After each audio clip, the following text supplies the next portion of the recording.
Bill 2022, Sri Raj Kumar Singh to move a motion for consideration of the Energy Conservation Amendment Bill 2022. Sir, I beg to move that the Energy Conservation Amendment Bill be taken into consideration. माननीय मंत्री जी कुछ बोलना चाहते हैं तो इस bill के संबंध में बताएं। अध्यक्ष महोदय,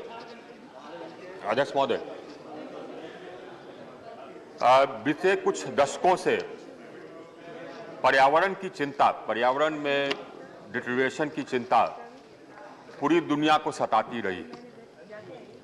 इसके लिए कई सारे कॉन्फ्रेंसेस हुए, क्योटो हुआ, उसके बाद से एक MOFCC है जो कि कॉन्फ्रेंस ऑफ पार्टीज है फॉर कम्बैटिंग क्लाइमेट चेंज, उसके अंतर्गत कॉन्फ्रेंस ऑफ पार्टीज की बैठकें हुई। इन सभी बैठकों में विभिन्न देशों ने कमिटमेंट्स किया अपने एमिशंस को कम करने के लिए, एनर्जी ट्रांजिशन करने के लिए, क्लाइमेट एक्शन करने के लिए। हम लोगों ने भी किया। हालांकि हमारी जो पर कैपिटा एमिशंस हैं वो दुनिया के पर कैपिटा एमिशंस के 1/3 हैं। Our per capita emissions are 1/3 of the global average. अगर आज के दिन में हम देखें जो टोटल कार्बन डाइऑक्साइड का लोड है एनवायरमेंट पर, उस टोटल लोड में हमारा कंट्रीब्यूशन मात्र 3.4% है, जबकि हमारी आबादी दुनिया की आबादी का 17.5% है। तो हमारा जो पर कैपिटा एमिशन है, हमारी जो कंट्रीब्यूशन है टू लेगेसी एमिशंस, वो बहुत कम है। इसके बावजूद अध्यक्ष महोदय, we have emerged as one of the leaders in energy transition. We have emerged, our country has emerged as one of the leading nations in climate action, in energy transition. We are the only major country, only major economy जिसके कि climate action compliant है with a sub 2 degree rise in global temperature. हम लोगों ने pledge किया था, we had pledged in COP21 in Paris that by 2030 40% of our established power generation capacity will come from non-fossil sources. Mr. Chairman, sir, you'll be happy to know that we achieved this target 9 years in advance. We achieved this target in November 21. Today, our non-fossil fuel power generation capacity is 42% of our total capacity. हमारी total capacity आज के दिन में 408 gigawatt है, यानी कि 4,08,000 megawatt. हमारी non fossil fuel capacity यानी कि रिन्यूएबल्स, सोलर, विंड, हाइड्रो, और नॉन फॉसिल फ्यूल में न्यूक्लियर भी आता है। न्यूक्लियर कम है, हमारा 6,800 मेगावाट है, लेकिन ये सब को जोड़ करके 1,73,000 मेगावाट है, जो कि हमारी एस्टैब्लिश्ड कैपेसिटी का 42% है। इतने तेजी से किसी भी देश ने अपने COP21 में दिए गए प्लेज को अचीव नहीं किया। और चूंकि हमने अचीव किया लिया, because we achieved it well in advance, इसीलिए COP26 में हमने अपना एम्बिशन बढ़ाया है। पहले हमने कहा था 40%, वील अचीव 40% बाय 2030। अब हमने कहा है कि we'll achieve 50% of our established capacity by 2030। We have enhanced our ambition as a country.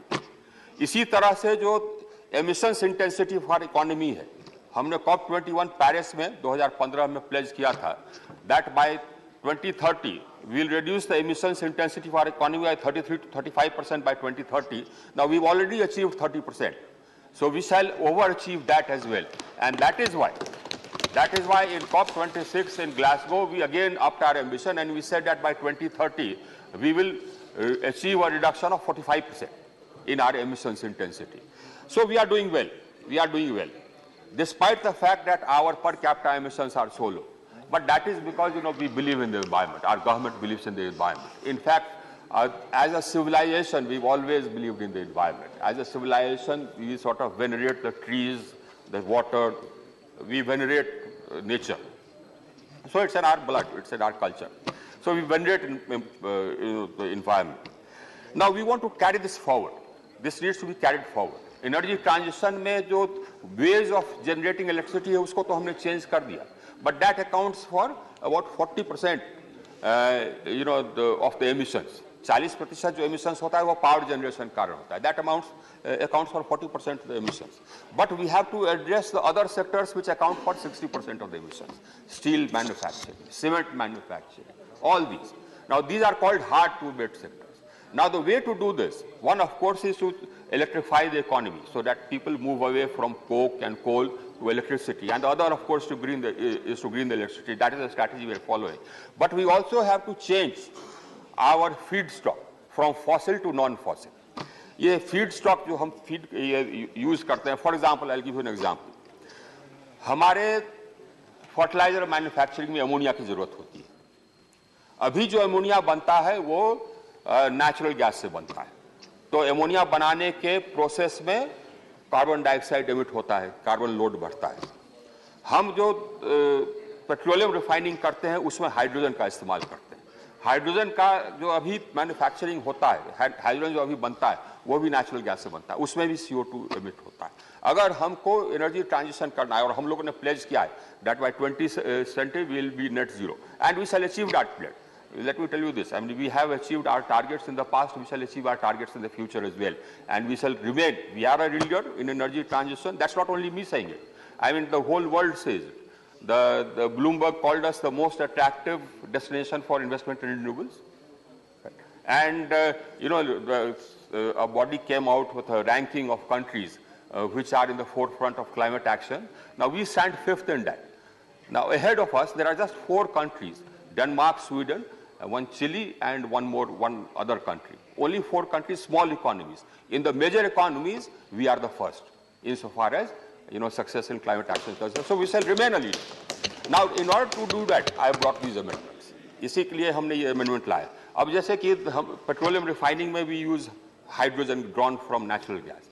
The idea is to make green hydrogen here, and thereafter replace that. We import natural gas to make hydrogen. To replace that imported natural gas and to stop this carbon emission, we'll use green hydrogen. Of course, we'll prescribe that replacement in stages. To begin with, a small stage, maybe 5%, 10% first year, going on thereafter. Similarly, for production of fertilizers, we use ammonia made from natural gas. Now, and we import about 2.3 million tons of ammonia. And of course, we also import more natural gas and make ammonia here. Now, that all that releases carbon dioxide into the atmosphere. Now, we propose to replace that with green ammonia, that means made from green hydrogen. तो इसके लिए हमको ये amendment हम ला रहे हैं ताकि जो feed stock है वो feed stock में हम बदलाव करें. तो इसका आप देखें कि हमने ये एक amendment इसमें हम लोगों ने लिया है. एक और सेक्टर है जिसको कि हम एड्रेस कर रहे हैं इस अमेंडमेंट में, वो है कंस्ट्रक्शन सेक्टर, बिल्डिंग सेक्टर. अब बिल्डिंग सेक्टर में जो कमर्शियल बिल्डिंग्स है वो ऑलरेडी एड्रेस है. Commercial buildings, large commercial buildings जिनका की कनेक्टेड लोड 100 किलोवाट से ऊपर है, large commercial buildings already addressed है. उसमें हम लोगों ने एनर्जी कंजर्वेशन बिल्डिंग कोड बना दिया, उसको करीब करीब 20 राज्यों ने अडॉप्ट कर लिया. तो अब जो भी बिल्डिंग्स बनेंगे, कमर्शियल बिल्डिंग्स बनेंगे, उनको ये फॉलो करना होगा. इसी तरह से जो लार्ज आजकल मल्टी स्टोरेड फ्लैट्स बन रहे हैं, रेजिडेंशियल फ्लैट्स बन रहे हैं अध्यक्ष महोदय, तो उसमें भी एनर्जी एफिशिएंसी की बहुत गुंजाइश है. और उसमें क्योंकि अब जो एमिशंस है उसका 24% हमारा ये हाउसिंग सेक्टर, बिल्डिंग सेक्टर से आता है. तो उसको हम इसमें इंक्लूड कर रहे हैं, लार्ज, वेरी लार्ज वंस, जो कि लार्ज बिल्डिंग ब्लॉक्स है, उसको इंक्लूड कर रहे हैं. तो ये 2 मेन हमारे इसमें ये है प्रोविजन. एक थर्ड प्रोविजन है कार्बन मार्केट.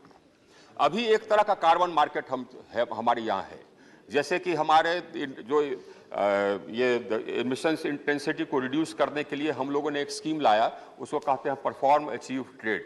वो इंडस्ट्री के लिए लाया, जिसमें कि हम इंडस्ट्री के लिए एमिशंस का स्टैंडर्ड्स फिक्स करते हैं और एनर्जी कंजम्पशन का स्टैंडर्ड्स फिक्स करते हैं और एमिशंस इंटेंसिटी का. अगर उससे ज्यादा अचीव कर लिया उन्होंने तो उनको हम एनर्जी सेविंग सर्टिफिकेट देते हैं. और जो इंडस्ट्री उसको नहीं अचीव कर पाई वो तो या तो एनर्जी सेविंग सर्टिफिकेट खरीदती है या नहीं तो पेनल्टी देती है, फाइन देती है. ये और इसके अंतर्गत अध्यक्ष महोदय ऑलरेडी हमने जो कार्बन डाइऑक्साइड एमिशंस रिड्यूस किया है 106 million tonne per annum carbon dioxide reduction हमारा हुआ है.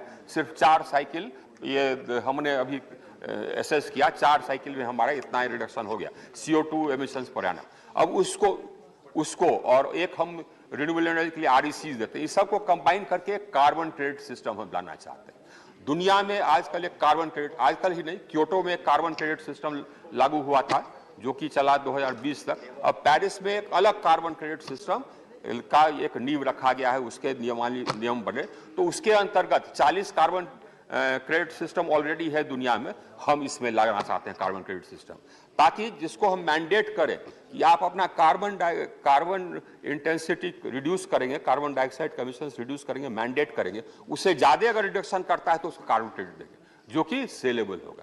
मेजर अमेंडमेंट्स ये है, और उसके कुछ और अमेंडमेंट्स हैं, वो अमेंडमेंट्स हैं कि पेनल्टीज में हम कुछ ग्रेडिंग कर रहे हैं, उसको रैशनल बना रहे हैं, जो ब्यूरो ऑफ एनर्जी एफिशिएंसी का गवर्निंग काउंसिल है उसको ब्रॉड बेस कर रहे हैं। यही अमेंडमेंट्स हैं, ये सभी के सभी हम लोगों का जो मूवमेंट है ये एनर्जी में, moving forward, making our system modern. हम लोगों ने, अध्यक्ष महोदय, we have already achieved universal access. हम लोगों ने जितने दिन में यूनिवर्सल एक्सेस अचीव किया by adding 2 crore 90 lakh 29 million homes, correcting 29, उतना तेजी से और कहीं किसी दुनिया में नहीं हुआ। We already achieved a situation whereby the availability of power in rural areas has gone up from 12.5 hours in 2015 to 22.5 hours today. We've already done that. My demand as a result has increased by about 25,000 megawatts per day on a daily basis compared to the previous year. So all this because we have strengthened the transmission system, we've added and we've also strengthened the distribution. So we brought about major changes in the power system. We have reformed the power system already. This is one more step forward. So I would recommend this bill to the House. Thank you. Motion moved. There are 3 amendments by Sri